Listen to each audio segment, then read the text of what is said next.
So roasted vegetables are pretty much a staple at most Thanksgiving meals, even Christmas meals, holiday meals, things like that. Super easy to make, but it is nice if you get a good mix of vegetables in there. And that's what we're going to be doing today. We're going to be using some butternut squash, some sweet potatoes, some carrots, some parsnips, some Brussels sprouts, and some cauliflower. The actual process of cooking them, super simple, but we got to prep them first. So I'm going to start with the parsnips, going to do the carrots, going to do the butternut squash, and I'm going to do the sweet potatoes. I'm not going to do a lot of talking while we're peeling. Just make sure that you have rinsed or washed off your vegetables first, and let's get to it.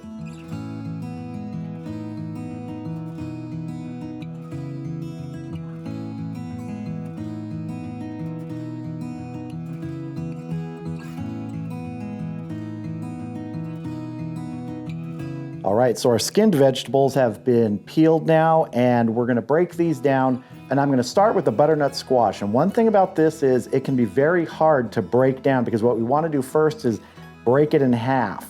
And if it's too hard to do that, you just throw it in the microwave for, let's say, 2 or 3 minutes, see if it's softened up enough. If not, throw it back in for another minute or two until it's soft enough to cut through safely. So let's do our butternut squash. So for the butternut squash, the first thing I wanna do is get the ends off. And this will give us a chance to see if this is going to be too hard to do just like this, or if we need to soften it up like I mentioned.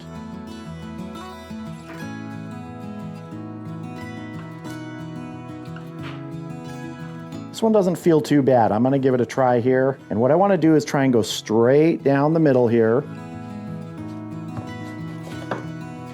That worked really well.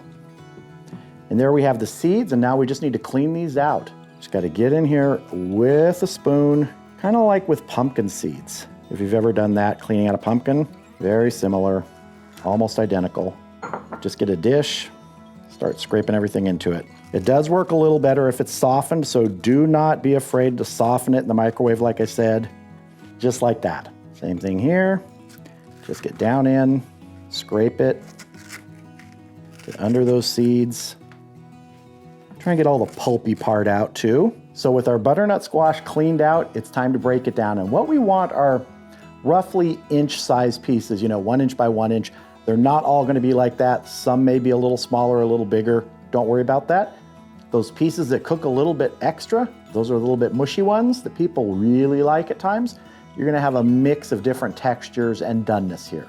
But you want them roughly the same size. We'll get that end piece off, that bulb first. Set those aside, and we'll work on these main sections. So I'm just gonna go, like I said, across roughly 1 inch. And then with these, I'm gonna go about like that. So really pieces like that.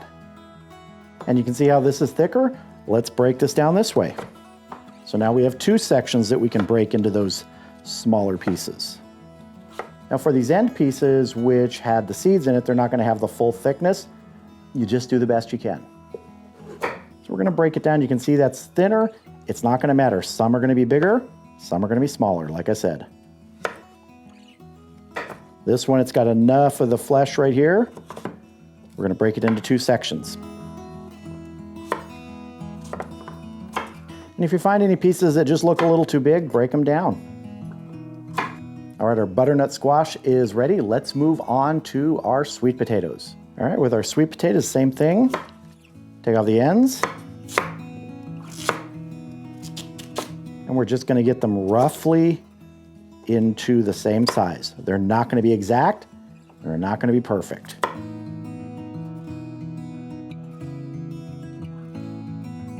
Sweet potatoes ready? Let's do the carrots. Is this getting repetitive? Yeah, chopping usually is. Take the ends off, break these down into smaller pieces. You can see there are very thin sections of some of these carrots. They're just gonna cook a little more like I mentioned. They're gonna be delicious. And these multicolored carrots are really nice. They add a lot of visual interest.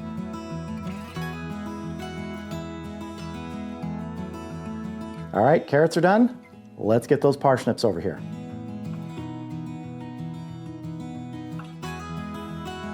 Parsnips are done. Now we're gonna move on to some cauliflower. So we have a head of cauliflower here. This is gonna be very simple. We're just gonna break it down to get some of these florets separated. So if you want to, you can break off these extra pieces first. It's gonna make it easier to cut the stem. Let's get down in here, get that off first. And sometimes this works better with a smaller knife. Just get in there and work your way around, cut out the core. And there's many different ways to do this. If you have a way that you do this and you like that better, do that. But you can see these just start to separate now, and it'll make it easier to break these down into smaller florets. You can make them as small as you want. Some are gonna be smaller than others. You can really break these down into tiny pieces. I wanna leave these a little bit bigger, sort of like this. Really, to me, this is a little too small, but we're not throwing it away. We'll use it. Cauliflower's looking good. Let's move on to our final vegetable, our Brussels sprouts. So the Brussels sprouts are really simple. We're just going to cut them in half. That's it. That's it. Brussels sprouts are ready, and I know a lot of people don't like Brussels sprouts. You don't have to put these in there, but I really like these. They get a great flavor when you roast them, so I'm using them. Now it's time to make our seasoning mixture, because several of these are gonna get tossed in that to get some extra flavor on them. Some are not, like the carrots are not gonna get tossed in there to get any extra flavor, because I just love the sweetness of those carrots. So as I mentioned, this seasoning mixture is for most of the vegetables, not all of them. The carrots and the cauliflower won't get this seasoning mixture. They will get some olive oil drizzled on them and some salt and pepper. First ingredient for our seasoning mixture is 1 teaspoon of crushed rosemary. And these are all dried spices we're using today. Next up, a teaspoon of dried thyme, a teaspoon of dried sage, half a teaspoon of granulated garlic, half a teaspoon of a coarsely ground black pepper, and half a teaspoon of kosher salt. Let me just mix this together quickly. Next up is olive oil, but let me say this first. If you didn't want to use this and you have some other favorite seasoning you like, use that. Maybe you have a favorite barbecue rub or just some other seasoning you like you get at some store, use that. Adding olive oil here is just sort of adding the base that helps coat all the vegetables. So we're gonna add, I don't know, maybe it's gonna be a 1/4 cup, maybe it's gonna be a little more. This is all just sort of by eye. Mix that together.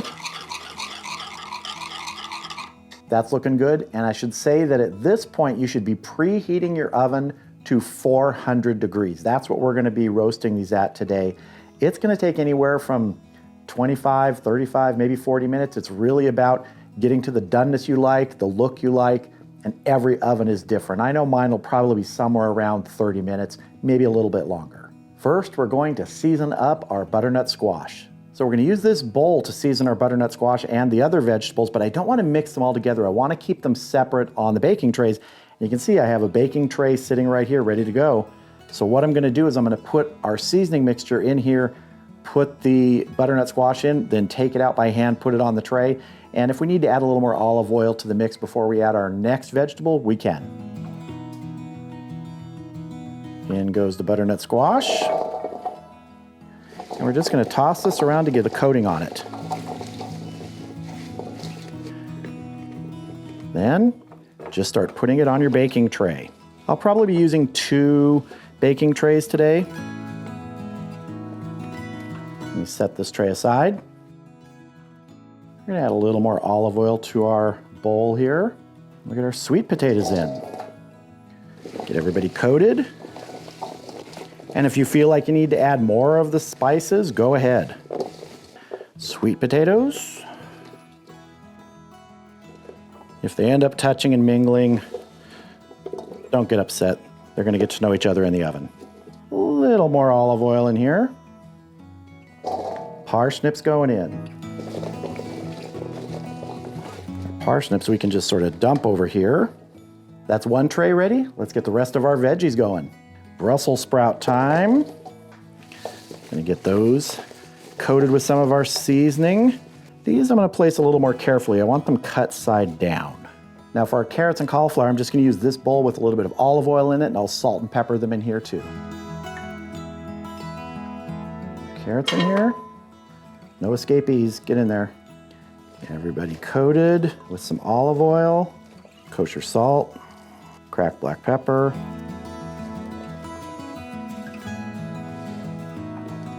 One thing I really like about Thanksgiving veggies, roasted veggies like this, is just the colors. They're so beautiful, especially when you do get something green like the Brussels sprouts in here. And all of you who hate on Brussels sprouts, yeah, you don't have to eat them, but if you roast them or fry them up with bacon, that's how I learned to love them. But now I love them without bacon. Cauliflower going in, mix that up, get them coated, kosher salt, cracked black pepper, get everybody mixed up. Cauliflower too, I'd like the upper portions of this, the tops, facing up. So just take a minute and arrange them. Now if you want to, about halfway through the cooking process, say 20 minutes in or something like that, maybe 15 minutes in, you can come in on both of these trays and turn things around if you want to. I don't always do that. These I probably won't turn. I'll just possibly turn the other things, but maybe not even that. I find that they cook just fine if you leave them for the full time like that, but that's totally up to you. All right, my oven is at 400 degrees. Let's go ahead and get our vegetables in. Like I said, for 25, 30 minutes, could be a little bit more. It's really when they've got that color and the tenderness you want. You can use a temperature probe to check them to see if they're tender, the tip of a knife, whatever works for you. But around that 20, 25 minute mark, I would start checking them.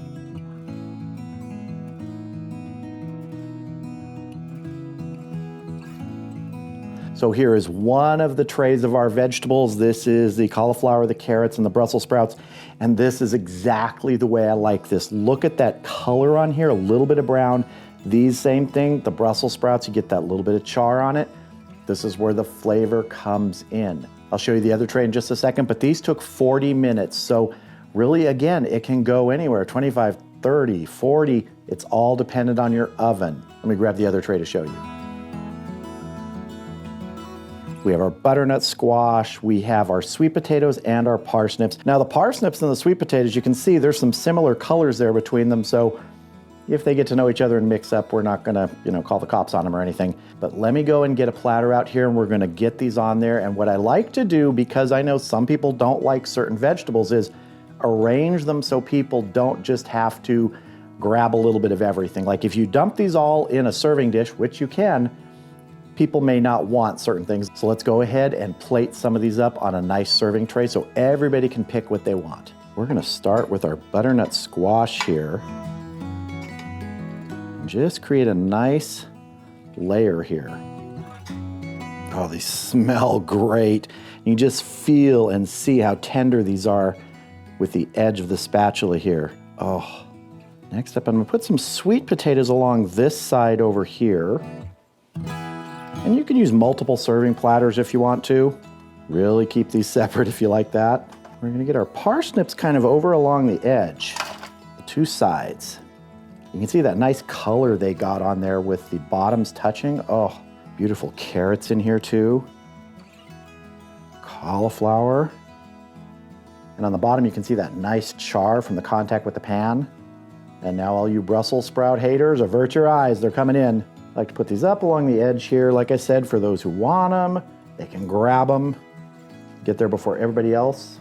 And there we go, our oven roasted Thanksgiving vegetables, a nice mix of really sort of traditional things you would have at Thanksgiving. But for those of you who don't want certain ones, you can pick around them. That bed of the butternut squash on the bottom is just terrific. You can get down there and get those, but I'm ready for a taste.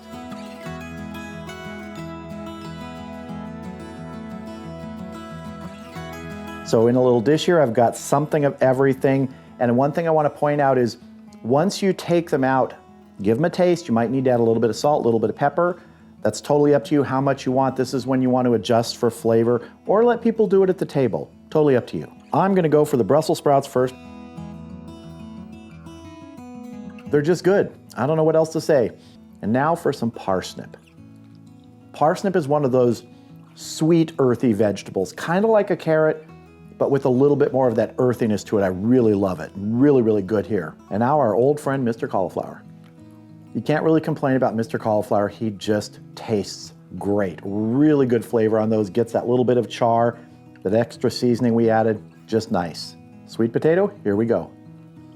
It's a delicious sweet potato, roasted with all the other vegetables, seasoned up nicely. This is a crowd pleaser when you serve it at Thanksgiving. Now I've got some carrots, one of each, one of those purple ones, which I really love. Let's go. The sweetness of those is something I just love when you roast them. That extra flavor comes out. I love carrots raw, but roasting them to me really does bring out that special sweetness that really only they deliver. Now, butternut squash. Here we go. Very simple with its own slight sweetness, just like the carrots. It's a great vehicle for bringing in flavor, but it's also really filling. So if you're trying to add more to your meal, butternut squash is a great thing to add. Tastes fantastic, just like everything else. This is one of those super simple Thanksgiving staples you can make. Little bit of time, little bit of effort, great results.